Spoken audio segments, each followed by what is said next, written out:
بسم الله الرحمن الرحيم. ألف لام ميم. تلك آيات الكتاب الحكيم هدى ورحمة للمحسنين الذين يقيمون الصلاة ويؤتون الزكاة وهم بالآخرة هم يوقنون أولئك على هدى من salaamaaleykum waa Louga Njàmbur Njaay ni ngi leen di nuyu comme ni ñu koy defee saa su ne ak yéen rek nee nañ leen yéen li nga xamante ni si moom mooy seen mbégte mooy suñu mbégte ba tax na dañuy ànd ak waa Jamil production rek dugg fi nga xamante ni si moom mooy centre médico Manar Al Houda centre médico Manar Al Houda mi ngi nekk foofu nga xamante ni si moom mooy Kër Sëriñ Louga dend ak école franco arabe Manar Al Houda bu ngeen déggee Manar Al Houda seen xel day dem ci ki nga xamante ni si moom mooy Ahmed Moubarak Lo ñu ngi koy ñaanal fa mu nekk yàlla na ko gënal fi mu jugee jàmbaar jooju nga xamante ni si liggéey na ci biir Louga def na fi li nga xamante ni si moom mooy école boo xam ne xale yi dinañ fi mën a jàng arabe di fi jàng français tey nag daf ñu indi li nga xamante ni si moom mooy centre médico centre boo xamante ni si nit ñi dinañ fi mën di faju di fi def seen ay soins et tout centre médico bi nag am na ay sage-femme am na ay médecins am na tout lépp loo xamante ni si di ngeen koy soxla rek bu ngeen fi ñëwee incha allah di ngeen ko fekk ca jàmbaar jooju nga xamante ni si macha allah liggéey rek moo ko ñor laajul kenn dara uti ci bénéfice uti ci lenn uti ci lépp loo xamante ni si rek wàllu ko ñi ngi koy soxla lépp loo xamante ni si rek nit ñi dinañ mën a faju di am jàmm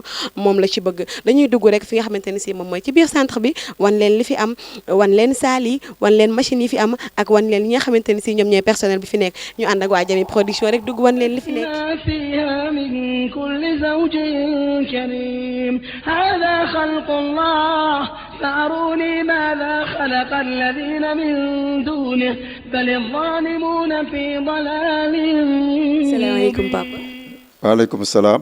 papa tux bi naka la Makhtar Codé Lo.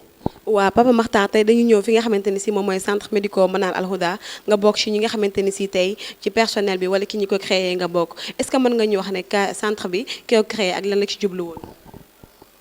salaamaaleykum yéen mbokki jullit yi ñu ngi leen di nuyu. centre bi ki nga xam ni moo ko créé moom la ñuy wax Cheikh Ahmed Moubarak Lo ñu gën ko xam ci oustaz Ahmed Lo moom imam la woon fii ci jàkkay Kër Sëñ Louga ku ràññeeku la moom si kam moo créé Manar Al Houda bi nga xam ne créé nañ Manar Al Houda léegi xel dem ci ne léegi xale yi nga xam ne ñoo fiy jànge dañ daan dem hôpital ak kéeg yooyu yëpp ci la ñu xalaat foo xam ne fii danañu jege te nga xam ne du yem ci Manar dong day dem ci waa dëkk bi yëpp dañ ciy mën a jariñu moo tax ñu dem ci ñi nga xam ne ñoo ñuy jàppale ci fu ñuy wax Kuwait bu ko defee bi ñu leen ko waxee ñu jàppale ñu ci ba nga xam ni centre bi tey taxaw centre bi nag du doon yi dong ndax moom ay ci yi mu yëngatu yëmul dong ci Manar moom lépp loo xam ne li moom lay yëngatu da koo def pour mbokk yi ñëpp mën cee jariñu moo tax sax ñu naan ko centre médico social ndax social lay doon ndax wutuñu ci lenn loo xam ne lii luy jëm ci noonu la wala dara. waaw papa lan ngay xaar ci waa Louga ak lan ngay wax waa Louga rek ci centre bi.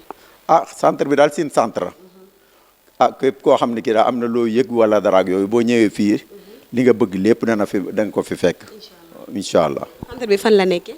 ma ngi nekk ci kër Sëñ Louga ci wetu makkaanu Sëñ Touba sës rek ci Manar waaw.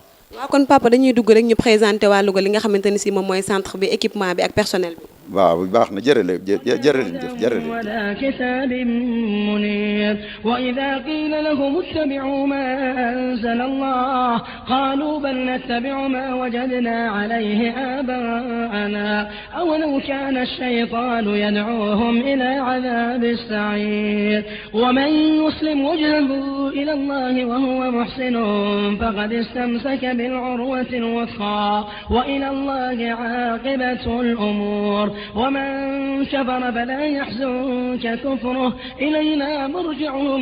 bon voilà comme ni ma leen ko waxee sànq rek nee naa leen dañuy dugg fi nga xamante ni si moom mooy ci biir centre social médico Manar Al Houda wan leen li nga xamante ni si tam moom mooy équipement bi ak personnel bi ñu ngi jàkkaarloo ki nga xamante ni si moom mooy gynécologue bi ñu waxtaan ak moom rek madame maa ngi lay nuyu.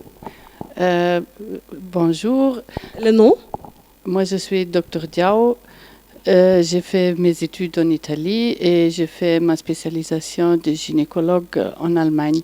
Maintenant, je travaille depuis 15 ans au Sénégal. J'avais fait 8 ans à Diourbel et je suis depuis 5 ans ici à Louga. Vous êtes venu à Louga. Comment vous trouvez les hôpitaux de Louga? Je pense qu'il y a toujours beaucoup de travail. Et on cherche ici de respecter un peu la propriété et j'amène un peu le savoir-faire aussi de l'Allemagne et je cherche de le faire valoir aussi ici. D'accord. Madame, quels sont les soins que nous pouvons attendre de vous? Ici, on fait les CPN, on fait les échos. On fait les soins après avortement, on fait la planification, on traite les stérilités primaires et secondaires. On a un peu toute la gamme des pathologies et de prévention dans la gynécologie et dans l'obstétrique. Comment vous trouvez le centre médico-social? Oui, on a commencé à ouvrir les portes plus ou moins au début de l'année. Alors, on est en train de... C'est un commencement. Mais je pense petit à petit, le travail ici va augmenter parce qu'au moins les patientes qui viennent, ils retournent à la maison. Ils ont eu une consultation complète. On parle avec eux. On cherche de comprendre quels sont les problèmes qui les amènent ici. Parce que beaucoup de fois, dans les grands hôpitaux, il n'y a pas beaucoup de temps. Alors, les patientes sortent sans avoir compris quelle est sa maladie et quels sont les soins à faire. Et ici, vraiment, on cherche d'être à l'écoute des patientes et de s'occuper bien d'eux. D'accord. Qui sont vos partenaires? C'est surtout la famille Lo qui a fondé aussi l'école et ensuite la famille Lo, ils ont des partenaires arabes. Maintenant, moi aussi, je suis en train de chercher des partenaires en Allemagne pour développer encore. Pour sensibiliser les Lougatois, qu'est-ce que vous voulez leur dire?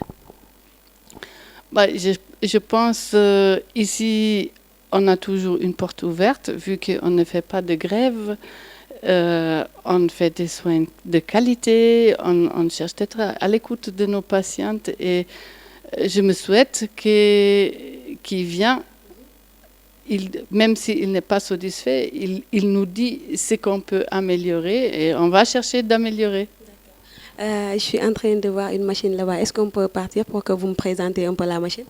Ça, c'était une machine d'échographie que j'ai amenée de l'Allemagne. C'est une General Electric qui est une machine vraiment très performante.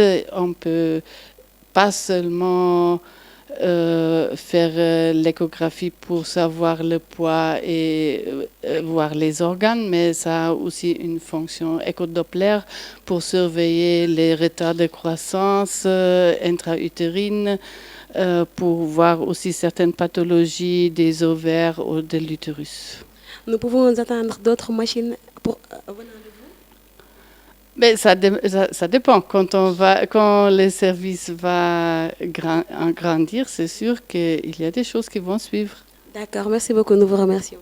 Merci à vous. Alors, notre machine, c'est une machine qui est spécialement pour la gynécologie et l'obstétrique. On a la sonde mammaire pour déceler les tumeurs mammaires. On a la sonde abdominale avec une fonction même 3D pour faire les échos obstétricales. Et ensuite, on a la sonde vaginale pour déceler les problèmes de la gynéco. Notre écran, comme on voit, ça peut être un écran normal, mais le pixel, c'est beaucoup plus performant que les écrans des vieilles échographes.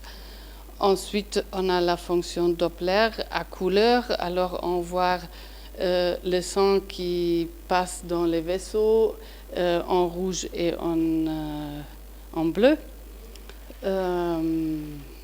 Ensuite, oui, Je pense que c'est un peu ça ce qu'il y a à dire sur la machine. D'accord, merci beaucoup. في يتامى النساء اللاتي لا تؤتونهن ما كتب لهن وترغبون أن تنكحوهن والمستضعفين من الولدان وأن تقوموا لليتامى gis ngeen buñ jógee ci suñu gynéco docteur Diaw présenté nañu li nga xamante ni si moom mooy machine échographie bi et tout dañuy jàkkaarloog tamit suñu sage-femme moom it ñu waxtaan ak moom madame ñu ngi lay nuyu. maa ngi leen di fay. tur bi naka la. madame Ndiaye la Rama Gueye sage-femme d'État. waaw madame Ndiaye sage-femme d'État tey dañuy ñëw fii centre socio-médical Manar Al Houda. ñu ngi fii ci Manar centre socio-médico-social Manar Al Houda. léegi madame Ndiaye yow en tant que sage-femme lan lañ mën a xaar ci yow. waa en tant que sage-femme fii soo fi ñëwee consultation bi nga soxla ci sage-femme yépp di nga ko fekk dañuy def consultation prénatale mooy visite yi ñuy def pour jigéen bi nekkee en état de grossesse dañuy def tamit consultation postnatale su ko yàlla defee lay jàmm moom ak doomam dañuy ñëw ñu seet leen dañuy def aussi lu ñuy wax planification familiale mooy sore la njur bi dañ koy def fii tamit. madame Ndiaye nañ kii foofu ci planification familiale parce que gis nañ ni ci biir kër yi am na ñoo xamante ni si seen jëkkër yi duñ ko accepté looy wax ñooñu. waaw planification familiale dafa nekk lu nga xamante ne si lu baax la ci ku jigéen ki en même temps ci doom bu muy nàmpal parce que yow ëmb 9 mois dafa metti kon jaadu na bis bu la yàlla mayee jàmm sa jëkkër permettre la nga def planification familiale pour soril sa njur donte ñaari at la sax pour nga jëlaat beneen ëmb parce que nef ku ne xam na ni baaxul ci yaay baaxul ci xale bi nàmp baaxul ci xale bi ñu ëmb aussi moo tax may ñaax borom kër yi ñu comprendre seen jabar yi ci benn côté di leen bàyyi ñuy def planning pour soril seeni njur daal parce que loolu moo gën ci ñoom moo gën ci seeni njaboot aussi. d'accord à part planification familiale da ngeen di def ay dépistage cancer de sein cancer de l'utérus. waaw à part planification familiale bi ak visite prénatale yi ak postnatale yi fii aussi dañ fiy def lu ñuy wax soins après avortement maanaam bu jigéen ki wannee lor mu dem ba ëmb bi yàqu soins yooyu ñu koy defal loolu ñuy wax AMU aspiration manuelle intra-utérine dañ koy def fii en même temps aussi dañ fiy def dépistage cancer du col de l'utérus ak cancer du sein parce que comme ñu ngi ci octobre rose femme bu bëgg a def dépistage rek ñu ngi leen woo ñu ñëw fii dañ fiy def dépistage cancer du col de l'utérus cancer du sein ma amaale occasion tamit waxaale femme yi ne que cancer nekk na loo xamante ne si lu ñuy faj la ci kaw yow mi mu dal nga teel ko xam mais soo toogee sa kër nga ne du ma dem def dépistage du ma xool sama yaram aussi dalay indil complication parce que cancer 4 étapes la 2 yu njëkk yi mën nañ ko saytu ba teel ko kii mais su demee ba nekk stade avancé pour ñu faj ko dafay jafe moo tax sama mbokku jigéen ñi maa ngi leen di ñaax ngeen di ñëw di dem defi seen dépistage cancer du col de l'utérus ak cancer du sein ci structure sanitaire yi. macha allah madame Ndiaye kontaan nañ ci yow ba tax na aussi lan ngay wax tamit waa Louga. waaw waa Louga rek ñu ngi leen di woo ñu ñëw fii moom wax dëgg yàlla ku fi ñëw di nga am satisfaction parce que am nañ médecin généraliste bu fi nekk am nañ infirmier am nañ sage-femme suñu gynécologue mu ngi nee ci ginnaaw dañuy def écho sànq gynéco bi présenté na leen ko écho bi ñu yor écho dernière cri la wax dëgg yàlla li ñu soxla ci échographie yépp moo ngi fi ku fi ñëw di nga am satisfaction loo soxla yépp incha allah dinañ la ko defal. waaw gis nañ ni fii tamit fi nga xamante ni si moom mooy Kër Serigne Louga ki nga xamante ni si moom mooy fondateur bi créé na fi école tey mu ñëwaat indi fi li nga xamante ni si moom mooy centre médico-social yéen waa Kër Serigne Louga lan ngeen di wax ci loolu. waaw dañ ko ci sant di ko ci gërëm parce que foo def école xale yi di jàng nga def ca côté ba hôpital bu ñuy fajoo yaakaar naa ñooñu desee la too leen dara xanaa di ko ñaanal yàlla rek li mu bëgg yàlla defal ko ko jóge na fi yàlla na yàlla yërëm ko te yeexee ñu njaboot gi mu fi bàyyi yàlla teg ci loxo. gis nañ ni aussi centre bi aussi xaaru leen ci ay bénéfices yoo xamante ni si day comme ñeneen ñi daal bénéfice yu ëpp yi xoolu leen ko ci aussi loolu tam ak fu nit mën a jógee dina ñëw faju loolu lan nga ciy wax. waaw centre bi nag moom wax dëgg yàlla xaaruñu ci bénéfice bu bari parce que borom bi mu ko sos daf ko sosoon pour dimbali population bi ba tax na ñun suñuy couche pas cher consultation sage-femme bi ticket bi 2500 la ticket bi ci la lépp bokk. amul fay fii fayaat fee da ngay ñëw fay sa 2500 dañ la defal dinañ la may ñaari analyse bu dee jigéenu wérul nga dinañ la xoolal kii bi urine yi mooy nga tuur ndox ñu xool ba xam saw bi am na xorom wala déet defal la analyse syphilis bu dee yaram bi dafa tàng ñu defal la analyse u pali may la ko loolu lépp ci biir 2500 yi la bokk boo xasee ba fay sa dikke 2500 leneen looy jënaat ordonnance lay doon mais amul leneen looy fayat ci biir hôpital bi. gis nañ ni aussi malade yi dañuy naqari deret wala nga gis koo xamante ni si dina ñëw comportement am ak neneen nan ngeen di gérer loolu fii. waaw malade moom su ñëwee naqari deret da ngay xam ne li mu feebar moo tax mu naqari deret mais ku dara darul doo indi yenn comportement yi te ñun loolu dañu ko jàngal à l'école éthique et déontologie malade bu ci nekk su ñëwee yow di nga xam nan ngay comporté woo ak moom di nga xam nan ngay waxee ak moom parce que malade bu ci nekk rek da nga koy def comme sa yaay wala nga def ko comme sa mag bu jigéen wala sa rakk bu jigéen soo ko comprendre noonu rek du metti. madame Ndiaye kontaan nañ ci yow lan ngay tàggoo waa Louga. waaw waa Louga maa ngi leen di ñaax rek ñu ñëw centre médico-social Manar Al Houda suñu fi ñëwee dinañ am satisfaction li ñu fi bëgg lépp incha allah dinañ ko fi fekk incha allah adresse bi mu ngi nekk mook école franco arabe bi Manar ñoo taqaloo soo ñëwee ba ci buntu école bi rek di nga gis kii bi di nga gis. merci beaucoup madame Ndiaye kooku mooy sage-femme bi kontaan nañ ci moom ñu dem rek xool ñi nga xamante ni si moom mooy ñi des. يضلل الله فلن تجد له سبيلا يا أيها الذين آمنوا لا تتخذوا الكافرين أولياء من دون المؤمنين أتريدون أن تجعلوا لله عليكم سلطانا مبينا إن المنافقين في الدرك الأسفل ko waxee sànq dañuy continuer ak yéen bu ñu jógee ci suñu sage-femme ak suñu gynéco ñu dugg xool ki nga xamante ni si moom mooy suñu infirmier parce que nee naa leen lu am solo la ci li nga xamante ni si moom mooy hôpital tonton maa ngi lay nuyu. maa ngi lay fay. tur bi naka la. Oumar Faye. tonton yow yaay infirmier bi. man maay infirmier chef de poste bu centre de santé Manar Al Houda. tonton tey dañuy ñëw seet si leen yéen ñi nga xamante ni si yéen ñeen ne waa centre de santé Manar Al Houda lan la nga xamante ni si instant bi yéen a ngi biir Louga di dimbali ñi nga xamante ni si moom ñooy waa Louga lan nga mën a wax ci li nga xamante ni si moom mooy centre bi ci ngeen créé ko fi muy bees. waaw centre bi nag góor gi ku ñuy wax Mat Njéeme Lo xalaatam la woon yàlla def mu nekk ci ba yàlla jële ko ci suñu loxo mais ay doomam taxaw ci comme yéene seen papa la woon ñu eggale ko mais li ñu ci jublu nag mooy dimbali waa dëkk bi ak waa Sénégal sax bu may boo ma ne waa Sénégal ndax fu la nekk ku nekk la nit ñi jógee di fi ñëw fii ndimbal dong ko tax a jóg wutuñu ci xaalis wutuñu ci bénéfice wutuñu ci dara ñun daal xalaatu góor gi li ñuy eggale dimbali nit ñi ak ca na mu gën a yombe nag. mën nañ xam ñan ñoo nekk seen ay partenaires. partenaire moom mooy nit ñi rek suñu partenaire mooy nit parce que ñun nit ki rek moo ñu soxal ak lu ko dimbali donc partenaires yi moom mooy école bi mooy nit ñi kese. léegi yenn soins lañ mën a xaar ci infirmier bi nga xam moom moo nekk fii.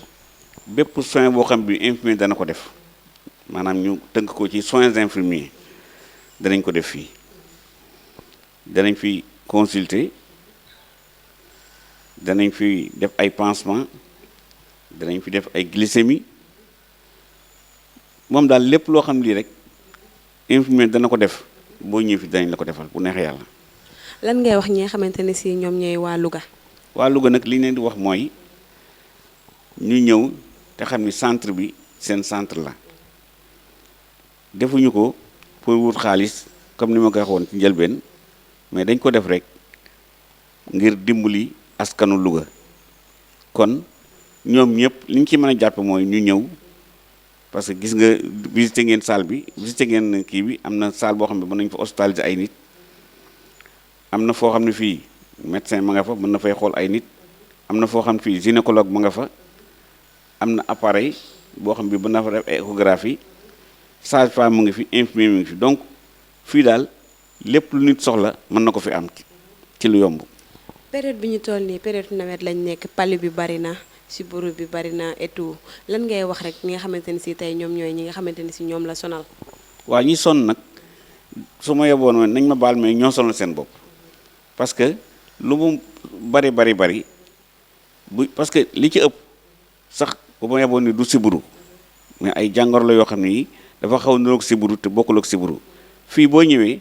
dañ lay defal test bi ba xam yow am nga sibbiru wala amoo sibbiru boo amee sibbiru xam nga dañ la war defal glucose mais bala ñu lay defal glucose dañ la defal glycémie maanaam xool sa suukar ndax am nga diabète wala amoo diabète boo amee diabète xam nga doo mën a jël suukar bi yooyu yëpp dañ ko def donc ku fi ñëw danañ la jël bu baax danañ la faj bu baax macha allah ñi fi ñëwagun daal rek guñu ko léegi nag mu des ci nit ñi ku fi ñëw ak heure boo fi ñëwee ñu ngi fi ñun 24 heures sur 24 lépp luy sa soxla dañ ci taxaw ba nga am ci satisfaction.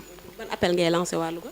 maa ngi leen di woo ñoom ñëpp xam nga feebar boobu kenn maanaam bérébu fajukaay kenn du ci woote naan ku feebar da nga ñëw waaye nag ñu ñëw rek ñu visiter dispensaire bi ñu gis li fi nekk xam ni góor gi yéeneem am nañu ko eggale loolu rek mooy sama appel nañ ñëw daal gis li nga xam ni moo doon yéene góor gi ñoo xam ni egg na. macha allah tonton kontaan nañ ci yow merci beaucoup. jërëjëf maa ngi leen di sant man maa gën a kontaan. billahi wal yawmil akhir ulaika sanu'tihim ajran 'azima inna awhayna ilayka kama awhayna. voilà comme niñ leen ko waxee nee naa leen tey dañuy ñëw fi nga xamante ni si moom mooy centre médico social Manar Al Houda ba tax na bépp bërëbu liggéeyukaay boo dugg rek ak fépp foo mën dem rek nga xamante ni si moom ngay njëkk adressé parole moom mooy secrétaire parce que moom moo lay accueillir moom moo lay dalal moom moo lay def lépp soxna si maa ngi lay nuyu. maa ngi lay fay. tur bi naka la. Khadijatou Sow madame Sow. madame Sow Pula Ardo waaw Sow Pula Ardo yow yaay fi nga yaay secrétaire centre médico social Manar Al Houda. waaw man maay secrétaire centre de santé Manar Al Houda. waa dafa baax ci nit ki mu dugg ci benn bërëb fekk fa li nga xamante ne si moom mooy secrétaire moom moo lay orienté moom moo lay wax ci li nga xamante ne si itam moom nga war a wut ci biir bërëb bi lépp loo soxla moom nga koy laaj léegi yow tey dañ lay laaj rek li nga xamante ne si tey moom mooy disposition wu centre bi. waaw maa ngi leen di nuyu di leen sant di leen gërëm fii centre de santé Manar Al Houda man maay secrétaire bi madame Sow ñoo ngi fii boo ñëwee fii dinañ nekk sa disposition boo ñëwee ñun ñoo lay accueillir. comme ni nga ko waxee léegi am na un médecin am na un infirmier y a aussi un sage-femme aussi waaw boo ñëwee fi daal di nga fekk accueil bu baax. waaw comme yow yaa nekk ci accueil bi lan ngay wax ñi nga xamante ne si itam mooy nit ñi fiy ñëw waa Kër Serigne Louga waa Louga lan nga leen di wax rek. li ma leen di wax moom mooy ñu ñëw bu ñu ñëwee dañ fi fekk accueil bu normal parce que je pense que fii centre de santé la affaire bi c'est prix c'est abordable bu ñu ñëwee daal dinañ fi fekk accueil bu neex daal bu normal. macha allah ni ñu koy waxee saa su ne kuy accueillir ak kuy dalal di nga gis façon bu ne di nga gis nit bu nekk yow nan ngay wax ci loolu. waaw booy dalal boo nekkee secrétaire nekk accueillant est-ce que di nga gis façon nit bu nekk mais da nga leen di gérer nit ku nekk ak humeur am parfois nit ki dina ñëw du nekk en bonne humeur mais teewul n'empêche que da nga koy gérer parce que hôpital dafa metti ku feebar rek moo fi ñëw ku doon sa sago doo ñëw hôpital ku doon sa sago doo feebar ba ñëw hôpital mais nag jàmm ak pexeem ak yàlla ak dogalam ku ñëw fii wax dëgg yàlla ak humeur boo mënti am rek boo ñëwee dinañ ko gérer incha allah. incha allah ñu bàyyi la nga wax li nga xamante ni si moom mooy adresse bi joxe numéro téléphone bi ak ku fi bëgg a ñëw noonu. waaw adresse bi mi ngi nekk Manar Al Houda Kër Sëñu Louga centre de santé Manar Al Houda Kër Sëñu Louga numéro de téléphone bi di 33 987 78 20 loolu mooy numéro bi. merci beaucoup kontaan nañ ci yow madame. merci beaucoup ñu ngi lay jaajëfal di wax nit ñi nañ ñëw rek bu ñu ñëwee duñu fekk accueil bu baax vraiment. waaw madame Sow kon ñu bàyyi la nga wax ñu li nga xamante ni si moom mooy tarif bi nan lay demee. waaw tarif bi fii am nañu un médecin fii am nañ fi un gynéco am nañ fi sage-femme am nañ fi infirmier pour médecin bi prix bi 2500 la pour gynéco bi 5000 francs la bu fekkee da nga bëgg a def échographie 7500 bu fekkee infirmier bi la da nga ñëw ci infirmier bi de 0 à 5 ans c'est 500 francs à partir de 500 c'est 1000 francs jëm kaw léegi bu fekkee da nga jëm ci sage-femme bi 2500 la je pense que les prix sont abordables waaw.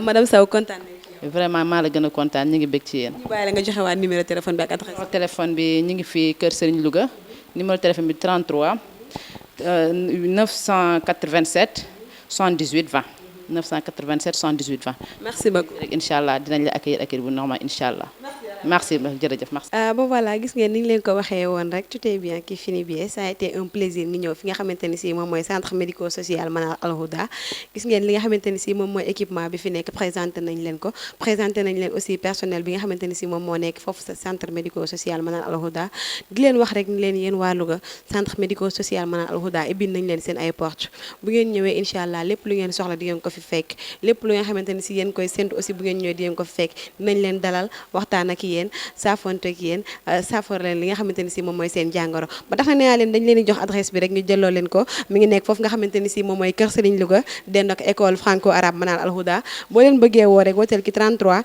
987 78 20 33 987 78 20 centre médico-social Manal Al Houda kontaan nañ ci yéen nee naa leen social lañ wax lépp lu ngeen soxla rek wutuñu ci lépp loo xamante ni si moom mooy bénéfice bu bëri rek wutuñu ko ci dañu bëgg jàkkaarloo yéen waxtaan ak yéen jàppale leen dimbali leen faj leen Jamil Production laa ci àndaloon Ousmane Thiat sama xarit sama doomu ndey nee naa leen man maa ko tippoo pire merci beaucoup Ousmane kontaan nañ ci yow man maa leen ko daan présenté Maguette Ndiaye au revoir